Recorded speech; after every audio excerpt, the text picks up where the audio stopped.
The spark, the hollow condolence call. I want you to imagine something truly painful. A woman's sister has just died. She's heartbroken. A male friend, who lost his own sister years ago, calls to offer his condolences. Touched, the woman begins to open up, sharing the poignant details of her sister's illness and the deep well of grief she feels. And as she's pouring her heart out, she hears it. A faint click, click, click on the other end of the line. A slow, sick realization dawns on her. Her friend is answering his email while she's in her hour of deepest pain. His comments become hollow, generic. After they hang up, she feels so dejected she wishes he'd never called at all. In that moment, what did she become to him? She wasn't a person in pain. She was a task on his to-do list. Call grieving friend, check. She had been turned from a you into an it. The two worlds we live in. The philosopher Martin Buber said that all of life can be understood through this distinction. We are always in one of two relationships, I, you, or I, it. An I-it relationship is when we treat another person as an object, a means to an end. It can be exploitative, like a con artist charming a victim, or it can be simply distracted and detached, like that multitasking friend. Our modern lives are filled with I-it, moments the clerk we barely look at, the call center employee we just want an answer from. An I-you relationship is completely different. It's when we connect with the whole being of another person.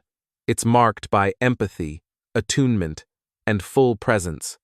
In an I-you moment, the relationship itself is the point, not some other goal.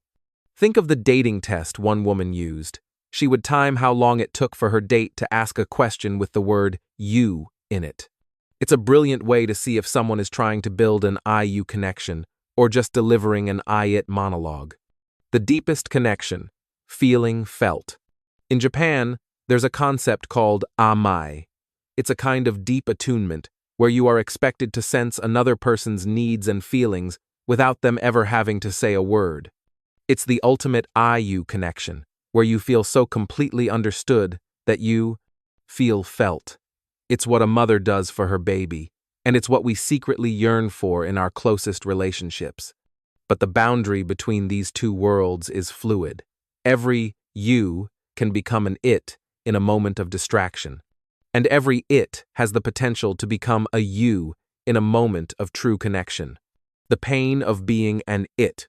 So what happens when we are turned into an object? When we are treated like we don't matter? Goleman tells the harrowing story of Mary Duffy, a patient recovering from breast cancer surgery. One morning, a doctor and a group of students enter her room. Without a word to her, the doctor pulls off her blanket and nightgown, leaving her naked. He then begins to lecture the students about her carcinoma, as if she were a mannequin. She said she felt she had ceased being a person and had become simply the carcinoma in room B2. That feeling of being dismissed, objectified, rejected, is more than just an insult. It's a wound. And here is a staggering discovery from neuroscience. Your brain registers the pain of social rejection in the exact same area that it registers physical pain. Let me repeat that. To your brain, a broken heart can feel like a broken bone. This is a primal alarm system. In our evolutionary past, being excluded from the tribe was a death sentence. So we are hardwired to feel social rejection as a deep, physical threat. When we expect to be treated as a you and we get an it hurts. The utility of it and the danger of projection. Now, it isn't always bad. A surgeon needs some professional distance to operate clearly. A journalist needs objectivity. These roles sometimes require a temporary I-it stance to be effective. The danger isn't in using the I-it mode, but in getting stuck there, especially with the people we love. The final trap is when we think we're in an I-you connection, but we're actually just projecting our own world onto someone else. Empathy is about discovering their reality. Projection is just assuming they feel the same way you do. The psychoanalyst who felt anxious around his perfectly dressed patient wasn't feeling the patient's anxiety. He was feeling his own history with a critical mother who hated wrinkled pants. That's not empathy, that's projection. This chapter is a powerful call to awareness. It asks us to see the profound difference between connection and objectification, and to recognize the deep biological need we all have to be seen as a you.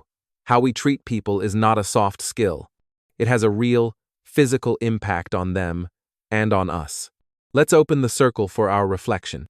The story of the friend answering emails during that condolence call is so painful. Think of a time you were on the receiving end of an I-it interaction when you breathe out "All recavaro," deeply needed an I-you connection. What did that feel like in your body? The scientific discovery that social pain, like rejection or being ignored, lights up the same brain circuits as physical pain is profound. How does knowing this fact change your perspective on the importance of how we treat each other in our daily interactions? We all slip into I-it mode when we're stressed, multitasking, or just dealing with a transaction. Can you think of a recent I-it moment you created for someone else, and what might it have taken to turn it into even a brief I-you connection?